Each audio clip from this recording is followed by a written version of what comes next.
So today me and Megan will be having our final discussion of our lit circle book, The Kite Runner. So to start this discussion off, what was your overall thoughts of the book? I feel like my overall thoughts were like pretty positive. I really enjoyed the book. I really enjoyed the book. That's good. I really enjoyed the book and its like first person perspective on things and how we dove into the characters' eyes. I don't really like third person books for some reason. I don't know. It doesn't feel as They're hard to read. Yeah, it just feels connected with the characters. You can't really see like what they're thinking and stuff. So I really appreciate that this story took place in first person perspective. And my overall thoughts really is I really enjoyed how the book itself told a lot of stories that you won't see necessarily in today's like media, and they're really personal. And people try to like tend to shy away from those types of stereotypes and accusations, all types of those traumatic experiences. So I do appreciate, even though it was pretty like explicit and pretty disturbing at times, I do appreciate that the author went like far above and beyond. Yeah, above and beyond to really express like this happens in today's society and these countries, and that we have to take notice of it. What's your final verdict? My final verdict is overall I really enjoyed the book. It was definitely a book that was out of my comfort zone. Mm-hmm. It's definitely not something that I would pick in like a library if it was my first choice. Mm-hmm. At first I was a little hesitant if I would enjoy it. It's just like this book, I definitely appreciated how above and beyond the author went, no matter how like disturbing some things may be and uncomfortable they may be to talk about. Mm-hmm. He definitely thought that it was important, and it was as a reader, to like understand what other people go through in these Middle Eastern countries, because we all know that the stereotype that they're the most dangerous places in the world, which statistically they are. It's really emphasized in the book. War and just crime and everything like that. Mm-hmm. And like it's kind of hard to believe that when you see it, like when you hear people talk about it, it's like, yeah, whatever. But then when you read about it, it just hits a little different. Like, I'd also like to point out, too, between the two boys' friendship, because that's mainly in the premise of the book. At first you're thinking this is somewhat like a brotherly relationship, but then you realize it's one-sided. But then, spoiler, like, it reveals at the end that they were actually brothers, so it really makes you think if Amir, the main character, knew that information, that maybe their friendship would have been different, or just, like, the whole alley scene would have taken place differently, like, he maybe would have spoken up or defended his brother. So that's one thing to point out. That's a good question too, like just in general, if he knew the truth.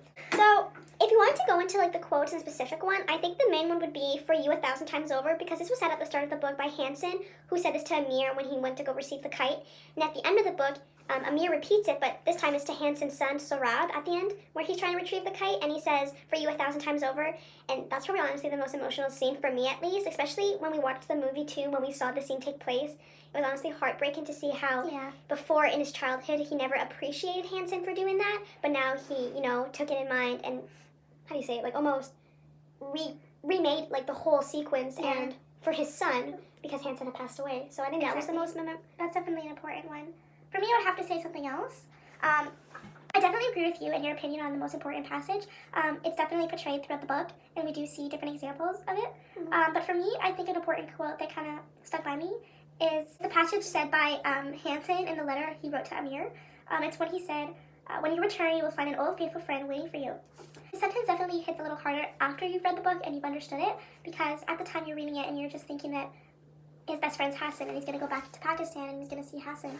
But in actuality, he goes back and he finds out Hassan has passed, and the new friend there that is waiting for him is his son. Mm-hmm. Another thing I like to mention is how before in the letter when, Amir read it, Hassan wrote in it, he taught his son how to read and write so he does not grow up stupid like his father.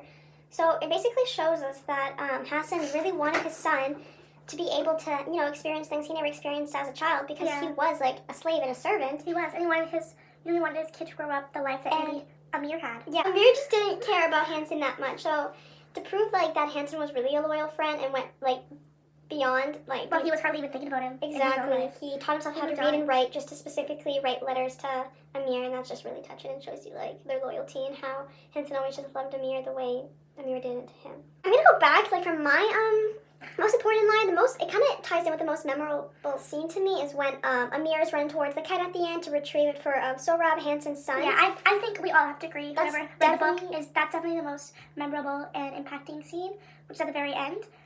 Like when he's with Sorab?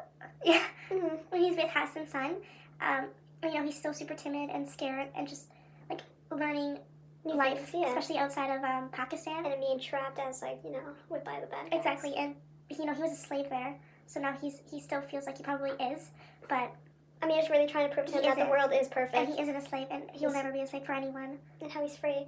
he's himself. This also ties in from the start of the book where Raheem tells Amir when he calls him that there's a way to be good again. And just the whole kite scene at the end, for you 1,000 times over, just really proves that Amir did, like, he proved himself again. Maybe he wasn't a good person growing up, but now he really wants to redeem himself. I feel like that's where I can relate to him the most for, like, if a character, if I had to choose any, because, like, it really shows that people will make mistakes in the past, and that's okay, but you could also redeem yourself by, like, proving yourself in the future or just making good choices. Like, your life shouldn't always rely on your past and be based off your, Yeah, I'm gonna say, like, I definitely did not relate to Amir when he was a kid. No, yeah, I did not relate to him at all. No. I didn't really relate to anyone, to be honest, at the beginning of the book. Amir's, like, scariness and anxiety, the reason why I never told anyone about the alley scene. Like, I can relate to that. I guess. But, toward the end of the book, Amir's new character, his new persona, I can definitely relate to a little more. Yeah. You know, even how he helped out his father and was just there for him. Yeah, that was really touching. Like, I can relate to that. I like helping people. That was cute. But it was really touching. I like helping people. I like them to feel like they're, like, loved and appreciated. And also, like, I just think about, like, when his father was sick, he was really there for him. And I can just relate to that. Which was touching about that too, like you said, how you relate to, like, older Amir for taking care of his father, was when Amir was a child, like, his dad basically neglected him because, like, he blamed Amir for, like, the mom's death due to she died at birth because, like, to birth complications. Yeah. So it was really nice to see how... And that kind of, like, ties into character development because Amir's father was not always there for him, and he definitely was when they moved to the States. He became, like, a whole new person. Yeah, that was good. All he wanted was the best for his son. He was working at a gas station, basically to put Amir through school. And then when he did graduate, it was, like, the happiest day of his life. Yeah, it was fun.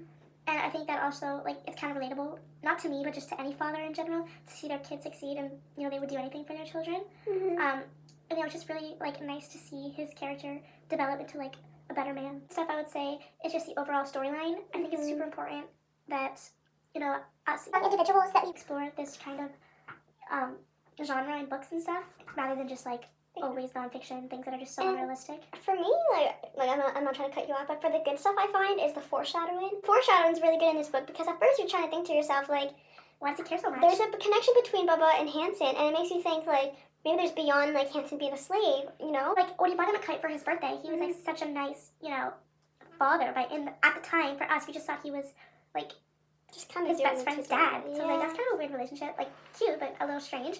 And then it showed Amir's birthday, like, a few pages later.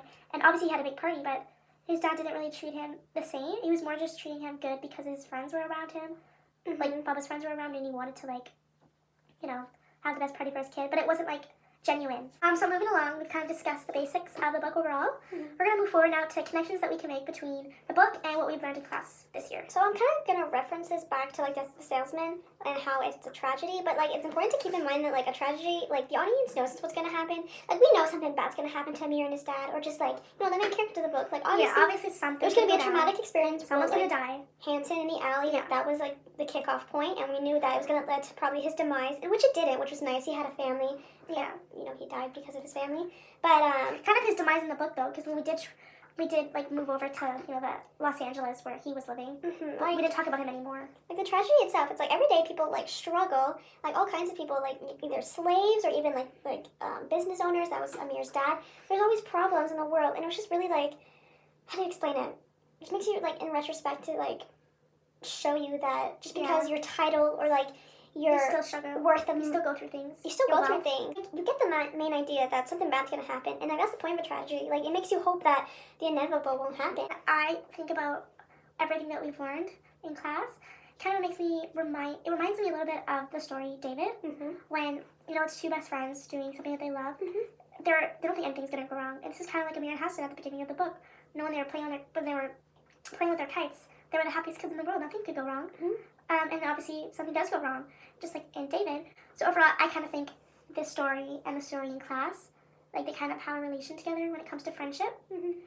And also when it comes to loyalty and friendship, both of these stories kind of have strings tied together. Shows your true colors of, like, who's your friend and who's not, what you would do in a situation. Exactly, and like in David, it showed his true colors. He was his friend because of his, like, reaction. He was his friend because he did decide to, you know, cut the rope. Just like in the Kite Runner, he was his friend because he did go back. After all these years, he still went back to go, you know, like, what was right. To do what was right. Getting back to the whole friendship and David thing. Yeah. I like, we mentioned this way before in the start of the discussion, but it, like, I want to get back to it for, like, your question from me. If Amir knew the truth. Like, do you think that would change any plot in the book?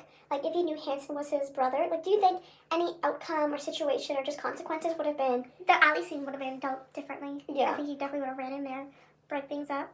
Also, of course, it would have been different because when they did decide to go to the United States, he would have went with them. But he couldn't go with them. So yeah, the book would have been completely different. Now we've discussed all of our initial thoughts on the book. What would be your final rating out of 10? 7? Why? Like, I liked the start, I liked the end, but there's a lot of filler, I thought. I didn't really care about his college life and meeting a girl. I didn't. I was more focused on his, like, friendship and what was happening back home. I can agree, because, you know, the whole point of the book is Hassan and Amir. Yeah, and there was one part of and the the book war. and there was just one part of the book where it was completely, like, forgotten.